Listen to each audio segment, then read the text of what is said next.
अस्सलाम वालेकुम, मैं हूं इम्तियाज़ हुसैन। और आज जो हमारा टॉपिक है वो है सीपीयू स्केजुलिंग। हम उसके डिसीजन मोड्स को डिस्कस करेंगे और स्केजुलिंग ऑब्जेक्टिव को आज के लेक्चर के अंदर हम यहाँ पे डिस्कस करेंगे। तो सबसे पहले हम देखते हैं कि हमारे पास सीपीयू स्केजुलिंग क्या होती है। एक्चुअली स्केजुलिंग हम तब करते होते हैं जब हमारे पास प्रोसेसेस ज़्यादा होते हैं और हमारे पास रिसोर्सेज जो होते हैं वो कम होते हैं। सिस्टम के अंदर हमेशा जब भी आप ऑपरेटिंग सिस्टम को डिस्कस करते हैं तो आपके पास रिसोर्सेज का जिक्र जो है वो उसके अंदर लाजमी आता होता है। हमेशा आप यूँ समझ लें कि ऑपरेटिंग सिस्टम जब हम विंडो इंस्टॉल कर लेते होते हैं सिस्टम के अंदर, और फर्दर जब हमने डिफरेंट प्रोसेसेस को उसके ऊपर चलाना होता है, डिफरेंट प्रोसेसेस को हमने वहाँ पे रन करना होता है, तो डेफिनेटली हर प्रोसेस को चलाने के लिए किसी न किसी रिसोर्स की ज़रूरत होती है। किसी न किसी रिसोर्स की ज़रूरत के बगैर हम किसी प्रोसेस को वहाँ पे रन नहीं कर सकते होते। तो हमेशा जब हमारे पास रिसोर्सेज कम होते हैं और हमारे पास प्रोसेसेस जो होते हैं वो ज़्यादा होते हैं, तो फिर हमारा प्रोसेसर जो होता है वो उसकी स्केजुलिंग करता है। इसलिए हमारे पास, हम इसको मोस्टली जब भी डिस्कस करते हैं, पढ़ते होते हैं, तो हम कहते हैं कि हमारे पास सीपीयू स्केजुलिंग है कि सीपीयू की जो है वो स्केजुलिंग करते हैं कि वो डिफरेंट प्रोसेसेस को जो है वो किस तरह से रिसोर्स एलोकेट करेगा और किस तरह से डिफरेंट प्रोसेसेस जो हैं वो हमारे पास वहाँ पे रन होंगे। तो मैंने यहाँ पे कुछ फॉर्मल डेफिनेशन यहाँ पे लिख दी हैं और मैंने यहाँ पे लिखा है क्योंकि एक प्रोसेस को हम एक टाइम में किसी एक एक रिसोर्स को हम किसी एक टाइम में किसी एक प्रोसेस को एलोकेट कर सकते होते हैं। ऑल दो कि हमारे पास डिफरेंट प्रोसेसेस जो हैं वो शेयर्ड होते हैं, लेकिन मोस्टली जो है हमारे पास प्रोसेसेस जो होते हैं वो नॉन शेयरेबल होते हैं कि हम किसी भी एक रिसोर्स को हम एक टाइम में एक प्रोसेस को एलोकेट करेंगे, और अगर उसी रिसोर्स की किसी दूसरे प्रोसेस को ज़रूरत होगी तो डेफिनेटली उसको वहाँ पे होल्ड पे रहना पड़ेगा, क्योंकि एक टाइम में जब एक रिसोर्स एलोकेट हो जाता है तो फिर अदर प्रोसेसेस जो हैं वो उस रिसोर्स के फ्री होने का वेट करेंगे।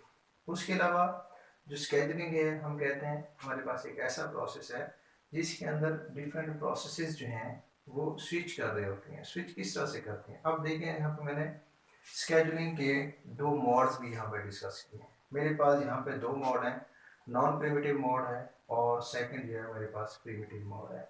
जो सेकंड डेफिनेशन है मेरे पास यहाँ पे मैंने जो लिखा है कि डिफरेंट प्रोसेसेस जो हैं वो स्विच कर रहे होते हैं एक से किसी दूसरे की तरफ। इसका मतलब क्या है कि फॉर एग्जांपल सम टाइम ऐसा भी हो जाता है कि हमारे पास एक प्रोसेस चल रहा होता है, इसी दौरान सम टाइम एक हाई प्रायोरिटी प्रोसेस आ जाता है, तो हम वो रिसोर्स जो है पहले प्रोसेस से लेके किसी दूसरे प्रोसेस को दे देते हैं। तो इट मीन्स कि हमारा प्रोसेस अभी ए से बी की तरफ स्विच कर जाता है।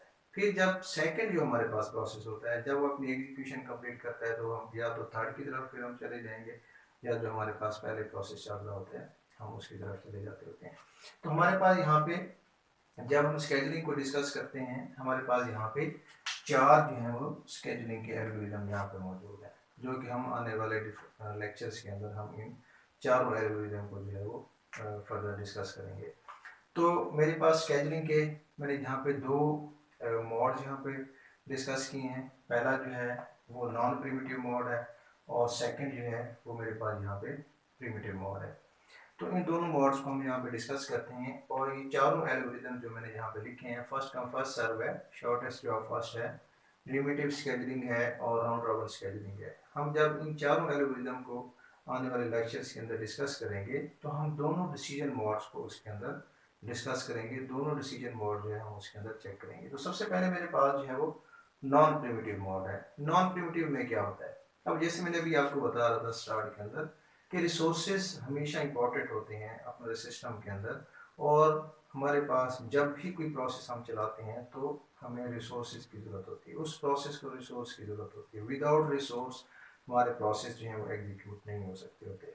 तो जब भी किसी प्रोसेस को चलाया जाता है तो नॉन प्रिमिटिव के अंदर जब आपका एक प्रोसेस रनिंग स्टेट के अंदर आ जाता है, आप उसको रिसोर्स एलोकेट कर देते हैं, तो आप उस रिसोर्स को उस प्रोसेस से फोर्सिबली नहीं ले सकते अनटिल अनलेस वो प्रोसेस खुद एंड हो जाए। जब वो खुद एंड हो जाएगा तो रिसोर्स वो रिलीज कर देगा, देन हम किसी और प्रोसेस को वहाँ पे दे सकते होते हैं। तो इट मीन्स के जो एक प्रोसेस एक दफ़ा एक प्रोसेस को एलोकेट कर दिया जाए तो अदर जितने भी प्रोसेसेस होंगे वो उसके कंप्लीट होने का वेट करेंगे। जैसे ही वो प्रोसेस कंप्लीट हो जाएगा रिसोर्स वो ऑटोमेटिकली खुद ही वॉलंटरली रिलीज कर देगा, तो फिर हम उस प्रोसेस को किसी रिसोर्स को किसी दूसरे प्रोसेस को वहाँ पे एलोकेट कर सकते हैं। तो ये हमारे पास जो मोड कहलाएगा वो हमारे पास non primitive mode. It means non primitive का मतलब है कि परमिशन नहीं है आपको कि आप रिसोर्स एक प्रोसेस से लेके किसी दूसरे प्रोसेस को वहाँ पे एलोकेट कर सकें। देन जो है हमारे पास प्रिमिटिव मोड आ जाता है।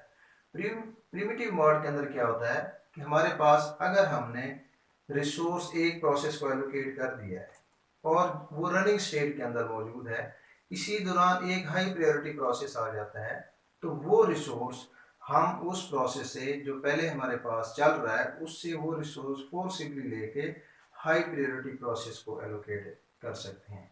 ये प्रिमिटिव है। इट मीन्स कि परमिशन है कि आप किसी एक प्रोसेस से रिसोर्स फोर्सिबली लेके किसी दूसरे प्रोसेस को यहाँ पे एलोकेट कर सकते हैं। तो हम जब इन एल्गोरिदम को डिस्कस करेंगे तो दोनों मोड्स के अंदर देखेंगे और देखेंगे कि नॉन प्रिमिटिव की एफिशिएंसी बेटर है या हमारे पास जो है वो प्रिमिटिव स्केजुलिंग की जो है वो एफिशिएंसी बेहतर है। अब ये हमारे पास स्केजुलिंग है, ये इसकी मोड है। सवाल ये पैदा होता है कि स्केजुलिंग क्यों इम्पोर्टेंट है, उसके क्या फ़ायदे हैं, उसके क्या ऑब्जेक्टिव हैं, स्केजुलिंग करने से हमें क्या फ़ायदा हो सकता है, प्रोसेसर क्यों स्केजुलिंग करता है। तो कुछ ऑब्जेक्टिव्स जो है वो मैंने यहाँ पे लिस्ट किए हैं। फॉर एग्जाम्पल सबसे पहले मेरे पास है यहाँ पे मैक्सिमाइज CPU यूटिलाइजेशन। जैसा कि आपको पता है कि हमारे पास जितने भी आजकल सिस्टम मौजूद हैं, हमारे पास जितने ऑपरेटिंग सिस्टम मौजूद हैं वो मल्टी प्रोग्रामिंग को सपोर्ट करते हैं। मल्टीपल प्रोसेसेस जो है हम अपने सिस्टम के ऊपर एक टाइम के अंदर सिमिल्टेनियसली चला सकते होते हैं। तो डेफिनेटली जब हमारे पास हमारे सिस्टम के ऊपर एक टाइम के अंदर मल्टीपल प्रोसेसेस चल रहे होते हैं तो हमारे सिस्टम की जो परफॉर्मेंस है, एफिशिएंसी है, वो बढ़ जाती है। तो स्केजुलिंग के अंदर आप देखें हमारे पास, क्योंकि स्केजुलिंग के अंदर यहाँ पे मैंने मेंशन भी किया है कि डिफरेंट प्रोसेसेस जो हैं वो चल रहे होते हैं और हर प्रोसेस जो है वो अपनी टर्न का वेट कर रहा होता है। मीनवाइल हमारे पास सिस्टम के अंदर रिसोर्सेज भी मल्टीपल होते हैं। मल्टीपल रिसोर्सेज जो है हमारे सिस्टम के अंदर चल रहे मौजूद होते हैं और हमारे डिफरेंट प्रोसेसेस जो हैं वो डिफरेंट रिसोर्सेज को लेके वहाँ पे प्रोसेस को चलाए हुए होते हैं। तो जब हमारे पास प्रोसेसर मैक्सिमम यूटिलाइज रहता है, हमारे प्रोसेसर के पास हर वक्त कोई ना कोई एक प्रोसेस होता है, स्केजुलिंग के अंदर एक प्रोसेस मौजूद होता है। अगर एक प्रोसेस खत्म हुआ है तो फौरन हमारे पास एक दूसरा प्रोसेस जो वेटिंग क्यू के अंदर मौजूद होता है ऑटोमेटिकली अपनी एग्जीक्यूशन स्टार्ट कर देता है। इस तरह से वेस्टेज ऑफ टाइम, जो प्रोसेसर का टाइम वेस्ट होता है वो ऐसा नहीं होता। हमारे पास प्रोसेसर जो है वो आइडल नहीं रहता और उसकी जो यूटिलाइजेशन है वो मैक्सिमम रहती है। उसके अलावा रिसोर्स यूटिलाइजेशन है। जैसे मैंने लेक्चर के अंदर आपको बताया कि रिसोर्सेज जो होते हैं वो हमेशा इंपॉर्टेंट होते हैं और हमेशा ही हमारे पास सिस्टम के अंदर रिसोर्सेज जो है वो यूटिलाइजेशन के लिए रिसोर्सेज की जंग रहती है। प्रोसेसेस जो हैं वो अपनी एग्जीक्यूशन के लिए रिसोर्स की डिमांड कर रहे होते हैं। तो प्रोसेसर जो है वो एफिशिएंटली रिसोर्सेज को यूटिलाइज कर रहा होता है और इस चीज़ को इंश्योर कर रहा होता है कि हमारे जितने भी सिस्टम के अंदर रिसोर्सेज मौजूद हैं वो यूटिलाइज रहें। ठीक है। उसके अलावा स्केजुलिंग के थ्रू वेटिंग टाइम मिनिमाइज होता है। इससे क्या मुराद है, क्योंकि हमारे पास एक प्रोसेस क्यू एक क्यू के अंदर डिफरेंट, एक स्केजुलिंग के अंदर हमारे पास डिफरेंट प्रोसेसेस जो है वो मौजूद रहते हैं। तो प्रोसेसर जो है वो फेयरली डिफरेंट प्रोसेसेस को रिसोर्सेज एलोकेट कर रहा होता है। तो उससे क्या होता है कि हमारे पास हर प्रोसेस को उसकी अपनी बारी के ऊपर रिसोर्स मिलता है और वो अपने एग्जीक्यूशन को वहाँ पे कंप्लीट कर रहा होता है। वेटिंग टाइम जो डिफरेंट प्रोसेसेस है हमारे पास उनका कम होता है। यहाँ पे एक इम्पॉर्टेंट जो है वो वर्ड यहाँ पे मेंशन किया गया है जो कि स्टारवेशन है। स्टारवेशन से क्या मुराद होता है? स्टारवेशन से मुराद ये होता है कि आपका वेटिंग टाइम जो है वो बहुत ज़्यादा हद तक बढ़ जाए। फॉर एग्जाम्पल हमारे पास एक प्रोसेस ए है, हमारे पास प्रोसेस ए जो है वो एक रनिंग स्टेट के अंदर मौजूद था और इसी दौरान एक हाई प्रायोरिटी प्रोसेस आ जाता है। फॉर एग्जांपल हमारे पास एक प्रोसेस बी आ जाता है। तो प्रोसेसर क्या करता है कि रिसोर्स ए से फोर्सिबली लेके बी को एलोकेट कर देता है। तो इस तरह से ए जो है वो फिर वेटिंग स्टेट के ऊपर चला जाता है। इसी दौरान एक और प्रोसेस आ जाता है।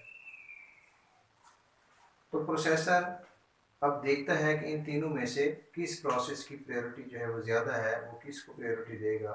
तो वो फिर देखता है कि इन तीनों में से प्रायोरिटी फिर सी की है ही है, तो वो अगेन फिर बी से रिसोर्स लेके सी को एलोकेट कर देता है। इसी तरह से प्रोसेसेस डिफरेंट आते जाते हैं और प्रोसेसर देखता है अगर उनकी जो प्रायोरिटी है अगर वो हाई है तो वो रिसोर्सेज लेके नेक्स्ट प्रोसेसेस को देता रहता है। इसी तरह से फिर जो ए प्रोसेस हमने सबसे पहले स्टार्ट किया था उसका वेटिंग टाइम बढ़ता जाता है, उसका वेटिंग टाइम जो है वो प्रोलॉन्ग होता जाता है। तो जैसे उसका वेटिंग टाइम बढ़ता जाता है उस प्रोसेस को कहा जाता है कि ये स्टारवेशन का प्रोसेस है।